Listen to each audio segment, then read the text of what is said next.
अस्सलाम वालेकुम मेरी प्यारी यूट्यूब फैमिली। उम्मीद है आप सब खैरियत से होंगे।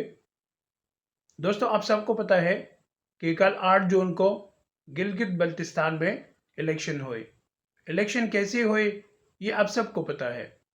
इलेक्शन के नतीजे क्या रहे, इंशाल्लाह इस वीडियो में आगे चलकर हम आपको इलेक्शन के नतीजे भी बताएंगे, इसलिए वीडियो को एंड तक लाजमी देखिएगा।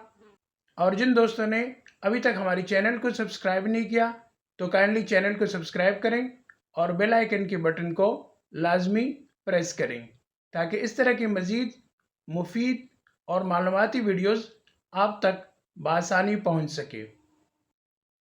दोस्तों, आप डॉक्टर नबीहा बाजी को तो लाजमी जानते होंगे। अगर आपको याद हो तो कुछ अरसा पहले उन्होंने एक स्टेटमेंट दिया था कि हर शख्स को चाहिए कि 3 दिन के अंदर वो अपने हक की ज़ौजियत अदा करे।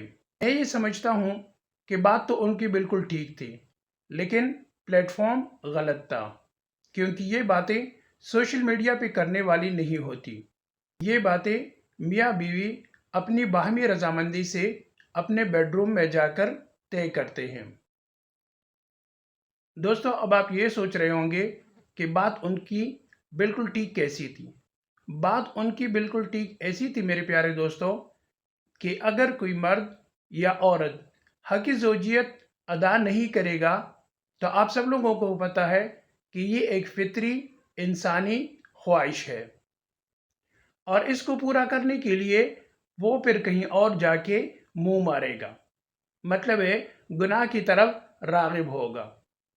जब वो बंदा गुनाह करेगा तो जिसने हक ज़ौजियत करने से इनकार किया था वो भी इस गुनाह में लाजमी शामिल होगा और इस तरह मुआशरा तबाही की तरफ गामजन होगा। इसकी एक जिंदा मिसाल आपने कुछ दिनों पहले कराची में देखी होगी कि कराची में एक बूढ़े शख्स ने हक ज़ौजियत अदा ना करने पर अपनी बीवी को बड़ी बेदर्दी से कत्ल कर दिया था।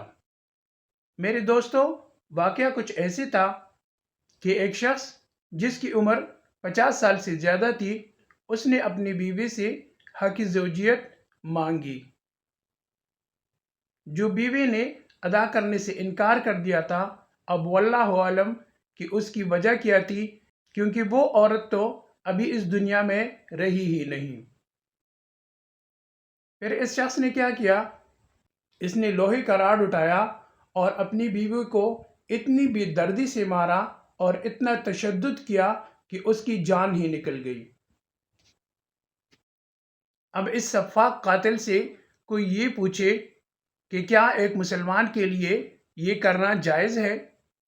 ये एक बिल्कुल गैर शरई और गैर इस्लामी फ़ेल है, क्योंकि हमारे आका हज़रत मोहम्मद मुस्तफ़ा सल्लल्लाहु अलैहि वसल्लम की तालीमात से हमें इस तरह का कोई सबूत नहीं मिलता, बल्कि हमारे आका हज़रत नबी करीम सल्लल्लाहु अलैहि वसल्लम ने हमें हमेशा औरतों का एहतराम करना सिखाया है और उन्होंने अपनी ज़िंदगी से साबित किया है कि आपने अपनी ज़ौजा के साथ कैसी ज़िंदगी गुजारनी है।